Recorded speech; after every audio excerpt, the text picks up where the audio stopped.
Hi friends, success అనేది ఎవరికైనా సంతోషాన్ని ఇస్తుంది. అయితే అన్ని అవకాశాలు, అన్ని రకాల సపోర్ట్ నుండి వచ్చే గెలుపు కంటే కూడా స్ట్రగుల్స్ నుండి వచ్చే గెలుపు మంచి కిక్కుని ఇస్తుంది.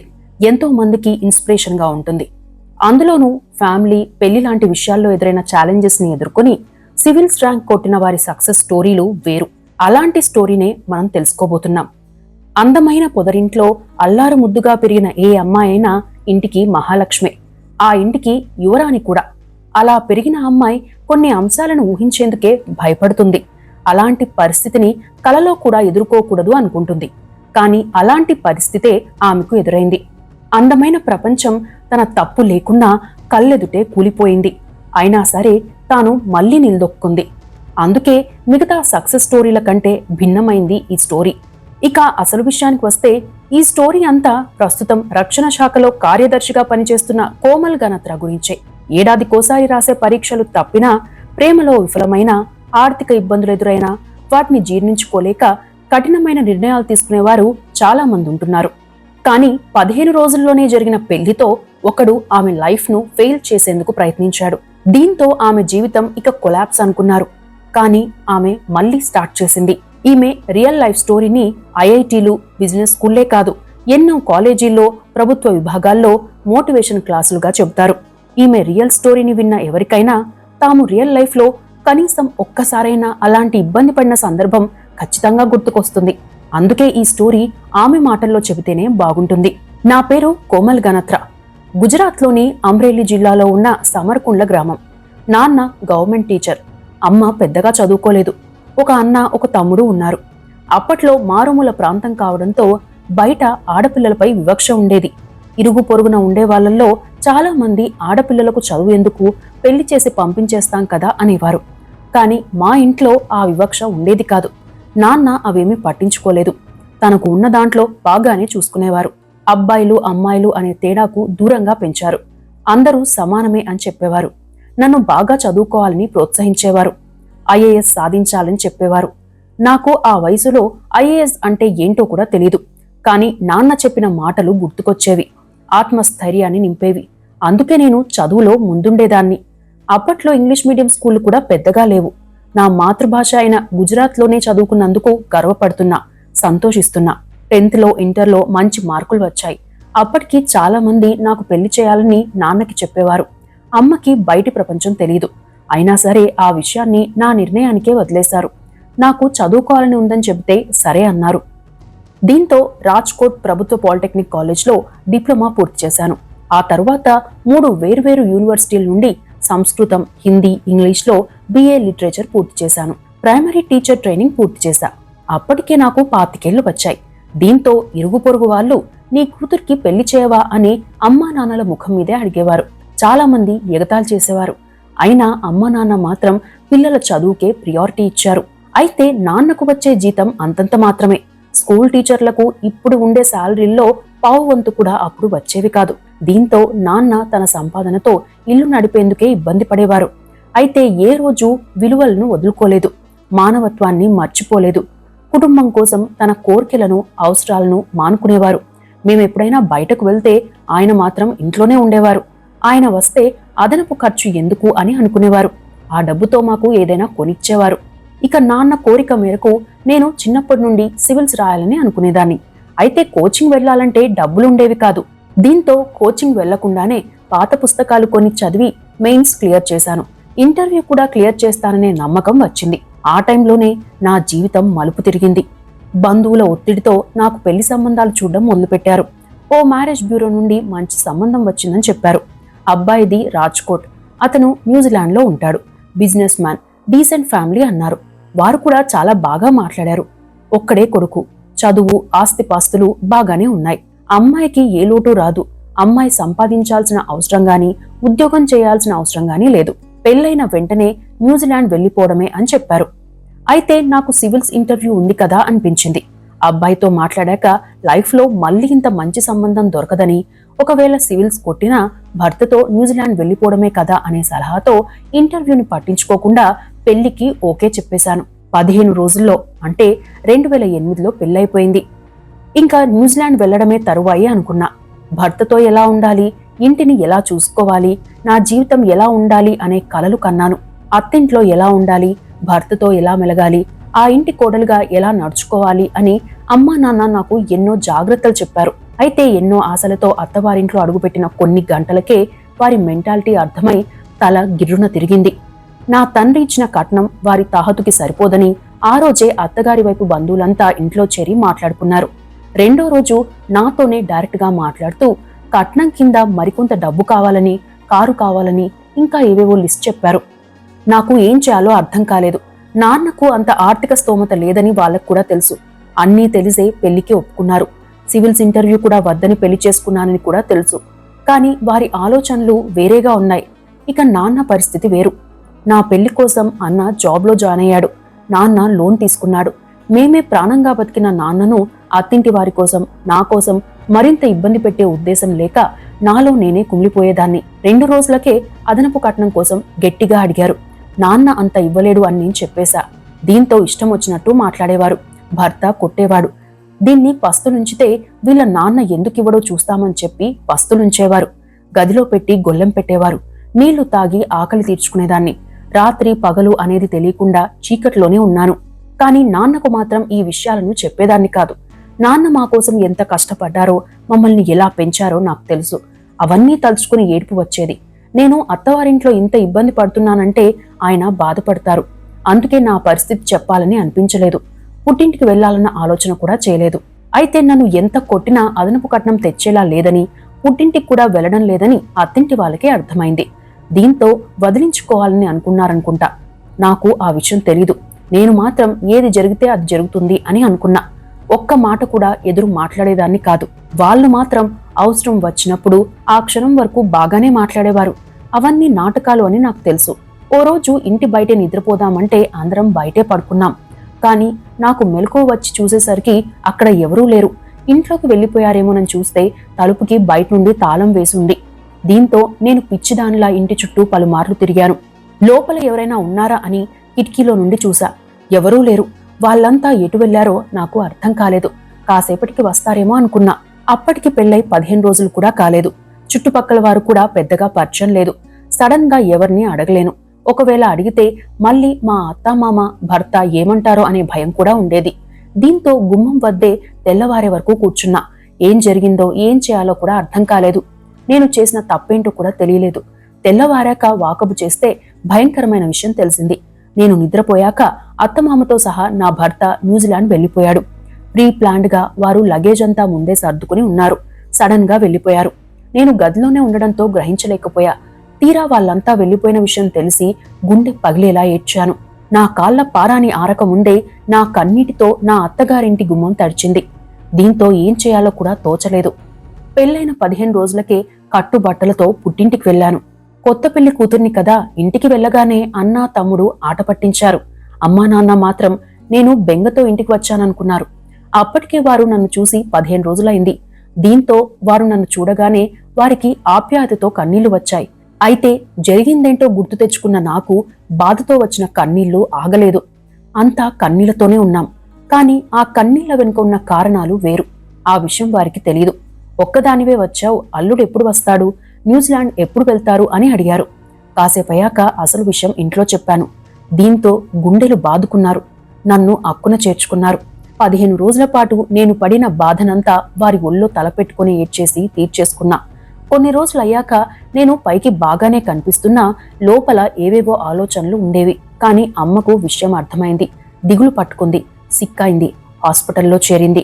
నాన్న మౌనంగా అప్పుడప్పుడు ఆకాశం వైపు చూసేవాడు. ఆ చూపులో అర్థం ఏంటో నాకు తెలిసినా ఏమీ చేయలేను. కానీ నేను ఎంత పిచ్చిదాన్నంటే ఎప్పటికైనా భర్త మనసు మార్చుకుని వస్తాడేమో అనే ఆశ ఉండేది.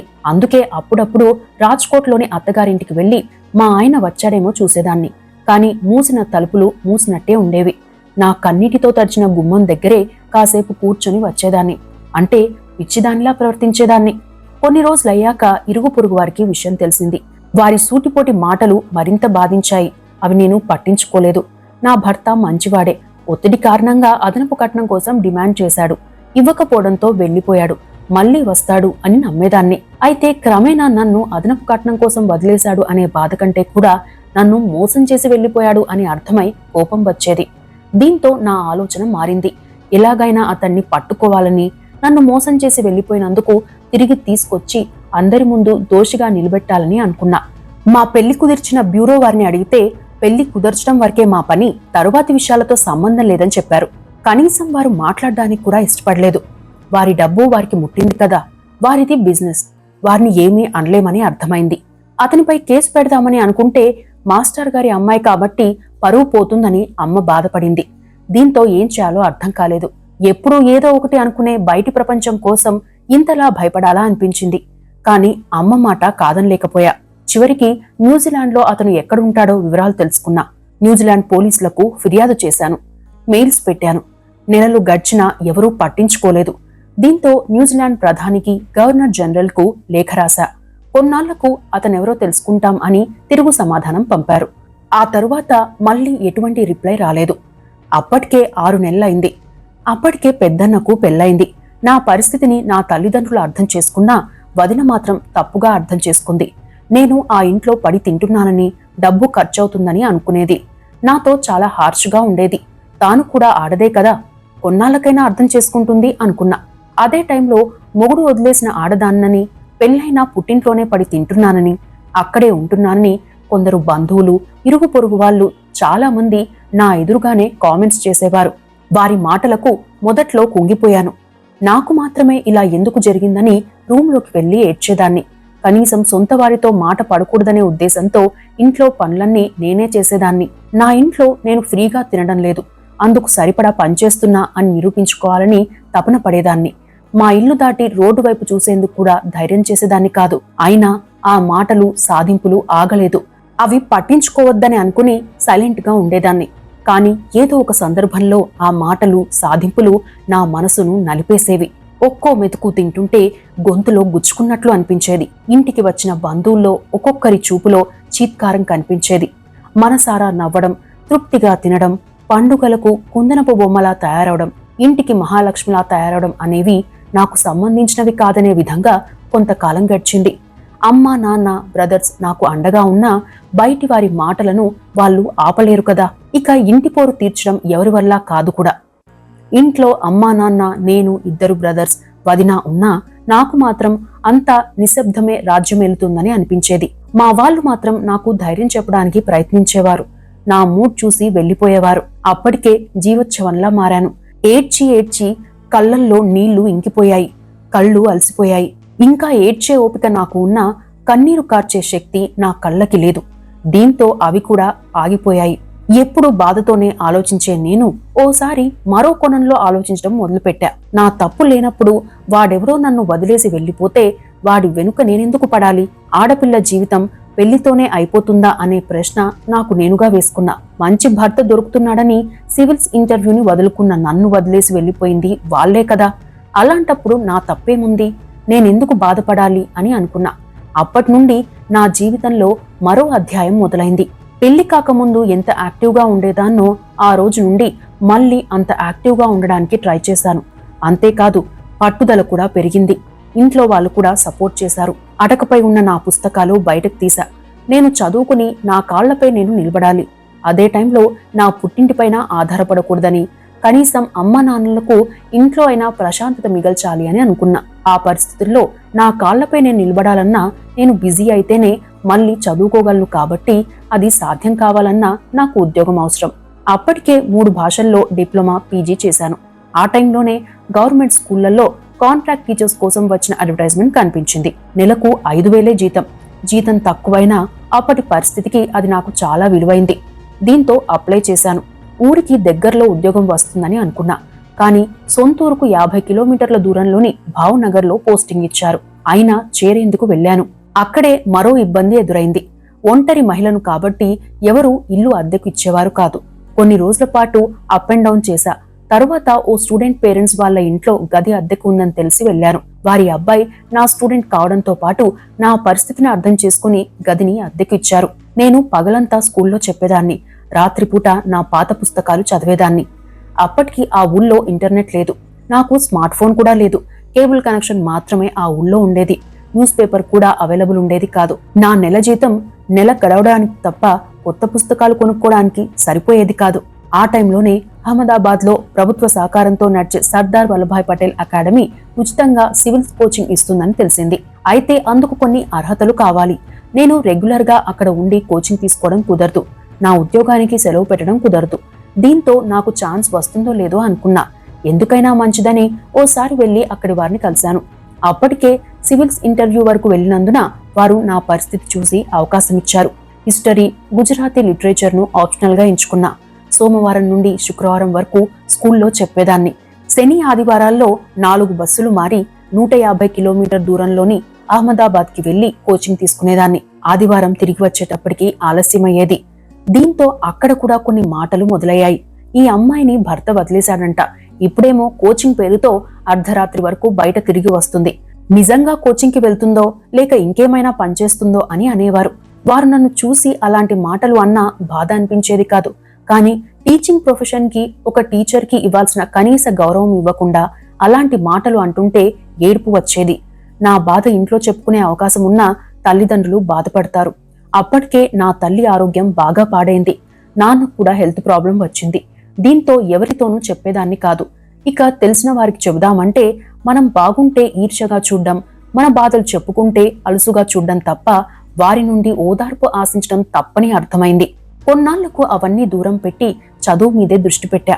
ఏడవాలనుకున్నప్పుడు వెక్కి వెక్కి ఏడ్చేదాన్ని. అయితే కొన్నాళ్లకు నా బాడీలో చేంజెస్ వచ్చాయి. దీంతో హాస్పిటల్కి వెళ్ళాను. వారానికి 300 కిలోమీటర్ల జర్నీ. రెస్ట్ లేకపోవడం, మానసిక ఒత్తిడి కారణంగా హెల్త్ పాడైంది. రెస్ట్ తీసుకోవాలని డాక్టర్లు చెప్పారు. కానీ నేను ఒక్క పూట స్కూల్ మానేసినా జీతం రాదు. ఉద్యోగం కూడా మానేయాల్సిన పరిస్థితి ఉంటుంది. అలాగని కోచింగ్ మానేస్తే నన్ను నేనే నిరూపించుకోవాలంటే ఎలా అనే ప్రశ్న వేసుకునేదాన్ని. ఏదైతే అదైందని దేవుడిపై భారం వేసి రెండూ కొనసాగించాను. 2009లో యూపీఎస్సీ రాశా. ముంబైలో సెంటర్ పడింది. ఛార్జీ డబ్బులకు కూడా ఇబ్బంది పడ్డాను. స్కూల్ ఎగ్గొట్టకుండా వెళ్లి ఎగ్జామ్స్ రాశా. ఎగ్జామ్ రాసేటప్పుడు నేను సరిగ్గా ప్రిపేర్ కాలేదు అని అనిపించింది. రిజల్ట్ ఎలా ఉంటుందో అర్థమైంది. అనుకున్నట్టుగానే అయింది. నేను నిరుత్సాహపడలేదు. అనుభవం వచ్చింది కదా అనుకున్నా. రెండోసారి బాగానే ప్రిపేర్ అయ్యా. కానీ మళ్లీ నిరాశే. అప్పటికే నేను మళ్లీ సివిల్స్ రాస్తున్నానని చాలా మందికి తెలిసింది. సివిల్స్ రిజల్ట్ వచ్చాక వారంతా ఐఏఎస్ అంటే అంత ఈజీనా, నీకు ఎప్పుడు రావాలి అని హేళన చేసేవారు. అయితే వారు అన్నట్లుగా సివిల్స్ అంటే అంత ఈజీ కాదు, గ్యారెంటీ కూడా లేదు. కానీ అసాధ్యం మాత్రం కాదుగా అనుకున్నా. ఆ 2 సార్లు ఎదురైన ఫెయిల్యూర్స్ నాలో పట్టుదల పెంచాయి. అయితే మానసికంగా నేను ఇంకా వీక్గానే ఉన్నాననేది మూడోసారి పరీక్ష రాసినప్పుడు అర్థమైంది. 2011లో మూడోసారి బాగా ప్రిపేర్ అయి రాసినా ర్యాంక్ రాలేదు. చాలా బాధపడ్డాను. ఇంత కష్టపడి చదివినా ర్యాంక్ రాలేదని తలుచుకుని ఏడుపు వచ్చింది. అమ్మ ఒడిలో తలపెట్టి ఏడవాలని మరోసారి అనిపించింది. కానీ మళ్లీ పుట్టింటికి వెళ్లి అందరి ముందు చులకన కావడం ఇష్టం లేదు. అందుకే ఏదైనా సాధించే వరకు ఇంటికి వెళ్ళొద్దని అనుకున్నా. ఫోన్లో అమ్మా నాన్నతో మాట్లాడేదాన్ని. అయితే సివిల్స్లో ఎంత ప్రిపేర్ అయ్యాము అనే దానికంటే కూడా ప్రాక్టికల్గా సొసైటీని ఎంత అబ్జర్వ్ చేశాం, ప్రాక్టికాలిటీకి ఎంత దగ్గరగా ఉన్నాం, క్రైసిస్ మేనేజ్మెంట్ ఎలా చేస్తామనేదే ముఖ్యమని అర్థమైంది. దీంతో ప్రతి అంశాన్ని అబ్జర్వ్ చేయడం మొదలుపెట్టాను. అయితే సివిల్స్ రాసేందుకు 4వ ఛాన్స్ మాత్రమే మిగిలింది. నన్ను నేను నిరూపించుకునేందుకు అదే చివరి ఛాన్స్ కూడా. దీంతో నా బలాలు, బలహీనతలు, ఫెయిల్యూర్స్కి కారణాలేంటి అనేది నిజాయితీగా జాబితా రాసుకున్నా. రోజు వాటిని చూసుకుంటూ ఎంతవరకు నేను వాటి నుండి బయటపడ్డాను అని చెక్ చేసుకునేదాన్ని. స్కూల్కి వెళ్లి వచ్చి ప్రిపేర్ అయ్యేదాన్ని. శని ఆదివారం కోచింగ్కి వెళ్లేదాన్ని. అప్పటికి జీతం కొంచెం పెరగడంతో కొత్త బుక్స్ కొనుక్కున్నా. 2012లో సివిల్స్ రాశా. ముంబైలో ప్రిలిమ్స్, మెయిన్స్ సెంటర్ పడింది. పరీక్ష ముందు రోజు కూడా స్కూల్కి వెళ్లి లెసన్స్ చెప్పాను. ఎందుకంటే సివిల్స్ వస్తుందని గ్యారంటీ లేదు. అందుకే ఉద్యోగాన్ని, ప్రిపరేషన్ని నెగ్లెక్ట్ చేయలేదు. మెయిన్స్ క్లియర్ చేశాను. ఇంటర్వ్యూ ఢిల్లీలో జరిగింది. ఆ ముందు రోజు కూడా స్కూల్కి వెళ్లి వచ్చా. ఇంటర్వ్యూలోనూ అదే చెప్పాను. ఇంటర్వ్యూలో నాలెడ్జ్ కంటే కూడా అవేర్నెస్కి ప్రాధాన్యం ఉంటుంది. నాకు తెలిసింది నేను చెప్పాను. ఆ ఇంటర్వ్యూ అయ్యాక నాకు నేను చెక్ చేసుకుంటే నాపై నాకు నమ్మకం మరింత పెరిగింది. ఆ నమ్మకం నిజమైంది. 2012లో సివిల్స్లో 591వ ర్యాంక్ వచ్చింది. ఇండియన్ రెవెన్యూ సర్వీసెస్ వచ్చింది. నా ర్యాంకును నేను చూసుకోగానే 2007 నుండి 2012 వరకు నరకం అంటే ఏంటో చూసిన నేను ఆ 5 ఏళ్ల పాటు పడిన కష్టాలు గుర్తొచ్చి కన్నీళ్లు ఆగలేదు. నాకు ర్యాంక్ వచ్చాక అమ్మా నాన్న సంతోషించారు. వారు ఇంటికి రమ్మని పిలిచారు. కానీ నేను వెళ్ళలేదు. డైరెక్ట్ గా నా బ్యాగ్ సర్దుకుని ముస్సోరీ శిక్షణా కేంద్రానికి వెళ్ళాను. ఆ ముందు రోజు వరకు స్కూల్లో పనిచేశాను. స్టూడెంట్స్ కి, ఫ్యాకల్టీకి అందరికీ చెప్పి వారి నుండి సెలవు తీసుకున్నా. ఇక నా ట్రైనింగ్ పూర్తయ్యాకే నేను ఇంటికి వెళ్ళాను. అప్పటికి నేను నా పుట్టింటికి వెళ్లి 5 ఏళ్లయింది. మా ఇల్లు, నేను పుట్టి పెరిగిన ఇల్లు చూడగానే నా బాధ అంతా మర్చిపోయాను. ఇక నా సక్సెస్ గురించి తెలిసి ఇరుగు పొరుగు వారు, బంధువులు నన్ను కలిసేందుకు వచ్చారు.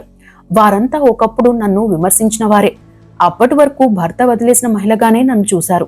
నేను ఏ తప్పు చేయకపోయినా బయటకు వస్తే నన్నే నిందించేవారు. అందుకే బయటకు రావాలంటే ఏదోలా అనిపించేది. కానీ నేను సక్సెస్ అయ్యాక నా గురించి వారి పిల్లలకు గొప్పగా చెప్పడం చూశాను. వీరేనా అప్పుడు నిందించి ఇప్పుడు నా సక్సెస్ గురించి మాట్లాడుతుంది అని అనిపించేది. అందుకు కారణం చదువుకి ఉన్న పవర్ మాత్రమే. అందుకే ధైర్యంగా బయటకు వచ్చాను. ఇక సివిల్స్ ప్రిపరేషన్లోనే నా థింకింగ్ విధానం మారింది. సివిల్స్ సాధించాక ఇంకా మార్పు వచ్చింది. ట్రైనింగ్ అయ్యాక ఢిల్లీలో DRDO, defence research and development ఆర్గనైజేషన్లో అడ్మినిస్ట్రేటివ్ ఆఫీసర్గా పోస్టింగ్ ఇచ్చారు. ఆ తర్వాత DRDO డైరెక్టర్ అయ్యాను. మా అమ్మా నాన్నకు ఉన్న అప్పులు తీర్చేందుకు 6 ఏళ్లు పట్టింది. నా కోసం చదువు ఆపేసిన అన్నయ్యను మంచి ఉద్యోగంలో స్థిరపడేలా చేశాను. వదిన ఇప్పుడు ప్రేమగా ఉంటోంది. నా కుటుంబాన్ని ఫ్లైట్లో దేశ విదేశాలకు పంపించాను. అయితే సివిల్స్ సాధించాక మా అత్తింటి వాళ్ళు రాజ్కోట్ వచ్చారని తెలిసి అక్కడికి వెళ్ళాను. నన్ను చూడగానే మా అత్తగారు భయపడి ఏడ్చేసింది. సారీ అని చెప్పి నా కాళ్ళు పట్టుకున్నంత పనిచేసింది. జరిగిందేదో జరిగిపోయింది, మమ్మల్ని క్షమించు అంది. అయినప్పటికీ వారిని వదలకూడదు అనిపించింది. నాకు వారిపై వ్యక్తిగత ద్వేషమో పగ కోసమో కాదు. పెళ్లి చేసుకుంటానని వచ్చింది వాళ్లే. నాకు సివిల్స్ ఇంటర్వ్యూ ఉందని చెప్పినా న్యూజిలాండ్ వెళ్ళిపోతాం కదా, సివిల్స్ ఇంటర్వ్యూ వద్దని ఆపింది వాళ్లే. అన్నీ తెలిసి పెళ్లి చేసుకుంది వాళ్లే. ఏ తప్పు లేకపోయినా అదనపు కట్నం అడిగి నిస్సహాయ స్థితిలో ఒక ఆడపిల్లని వదిలేసి వెళ్లిపోయింది వాళ్లే. తడిబట్టతో గొంతు కోసింది వాళ్లే. ఇలాంటి మోసం చేసిన వారిని నేను ఎందుకు వదిలేయాలి అని అనిపించేది. మరే ఆడపిల్లకు ఇలా జరగకుండా చేయాలని అనిపించేది. అందుకు కొంతమంది ఆఫీసర్స్ తోనూ మాట్లాడాను. అయితే మా నాన్న మాత్రం, నీ సక్సెస్ చూశాక వాళ్ళు బతికినంతకాలం శవాలతో సమానం. నువ్వు ఇప్పుడు గౌరవపరమైన హోదాలో ఉన్నావు, గొడవలకు వెళ్లకు. ఆడపిల్లలకు మంచి చేయాలనుకుంటే అసలు ఇలాంటి వాటి విషయంలో జాగ్రత్తగా ఉండేలా ఏదైనా కార్యక్రమం చెయ్యి, అంతేగాని వారిని వేధించకు. ఇక విడాకులిచ్చేయి అని చెప్పారు. దీంతో నేను విడాకులిచ్చాను.